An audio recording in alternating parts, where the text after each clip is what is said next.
You're in the right place. Hello, I'm Dan Harris. Hi, and I'm Claudia Köstler. You're over here, over there.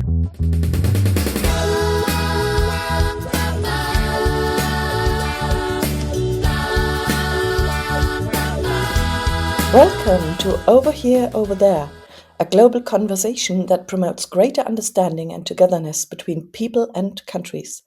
I'm Claudia Köstler. As an international podcast, our guiding principle is to cherish our differences and learn from them. And there's no one better to express this than my podcast colleague Dan Harris, political and current affairs commentator, who's going to tell us in a moment what's on his mind this week.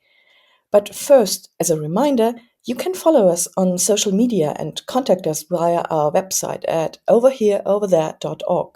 We'd love to hear from you. Please don't forget to subscribe and tell everyone about the podcast.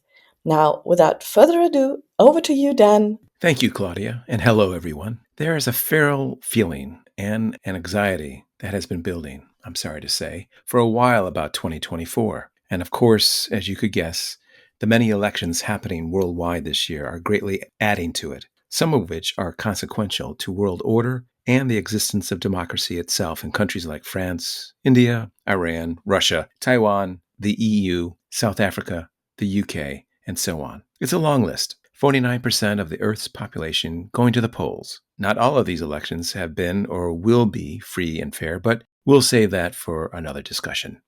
A good friend here in the UK, who is particularly attuned to domestic and international politics, asked me in 2023 about the US primary system and when political parties determine how their presidential candidates will be selected. She made it clear that though she fears and abhors another Trump presidency, she was worried mostly about Joe Biden and his chances of winning.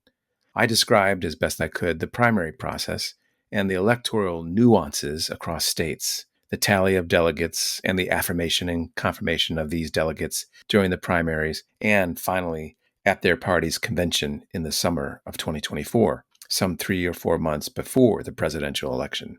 She still wasn't content with my answer and quizzed me about the field of candidates in each party, delegates' commitment to their chosen candidate, and if it was possible to change their vote. I explained that delegates almost always maintain allegiance to the candidate they were selected to vote for at the party's convention. In the Democrats' case, legally, you're not bound to him, but you are strongly obligated, morally, politically, and otherwise, to vote for him. As a delegate, you're locked and loaded, so to speak, unless the candidate releases you.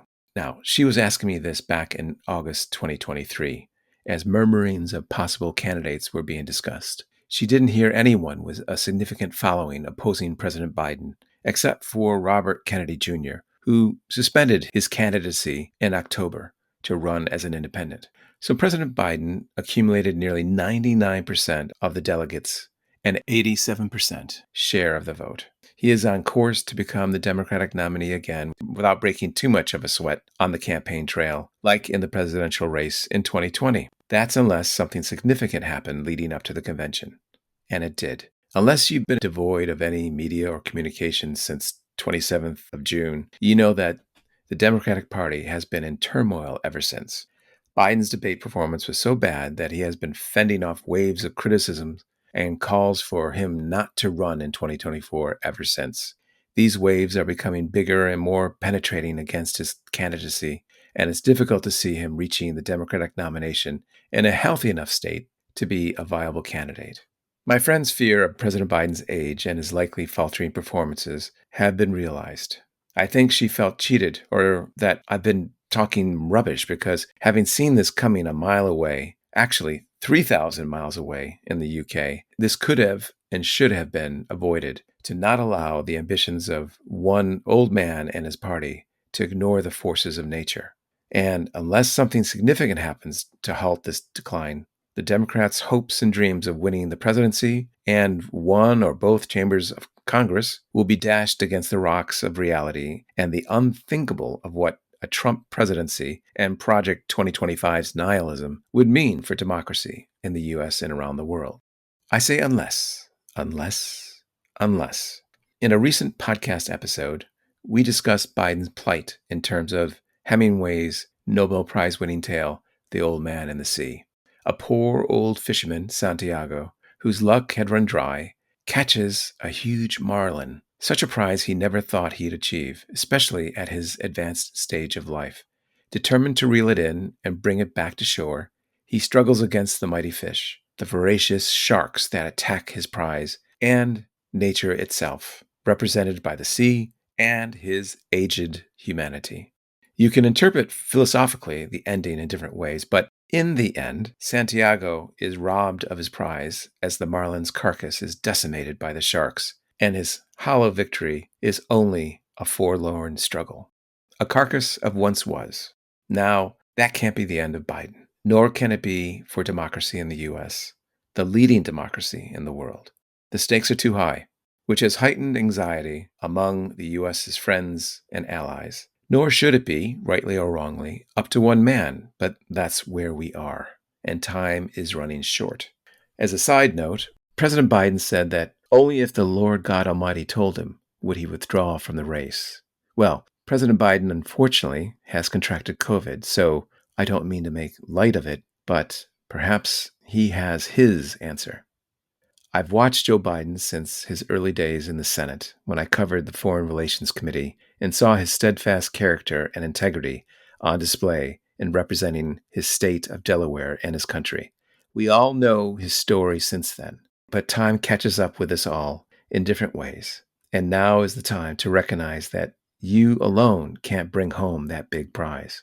But together with a more able person to lead us, we might make it back to shore with our democracy intact. And what's more, we know that Trump or no Trump, the far-right MAGA movement will continue. So we need a candidate to win in 2024, and I can't emphasize this enough, with the crucial advantages of incumbency in 2028. So make the decision, Joe, sooner rather than later. Listen to Nancy Pelosi, Chuck Schumer, Hakeem Jeffries, Adam Schiff, George Clooney, and the rest of us who mean you no ill will, but only want to express our gratitude for your patriotic service and leadership. We won't think less of you if you go. We'll even love you more. This is Citizen Dan. Ciao for now. Thank you, Dan, and thanks to you too, you listener. If you have feedback on Dan's topic today or any of our previous episodes, please let us know on social media and our website overhereoverthere.org. And don't forget to subscribe and tell everyone about this. Until next time, thank you for listening to Over Here, Over There. Hear you soon.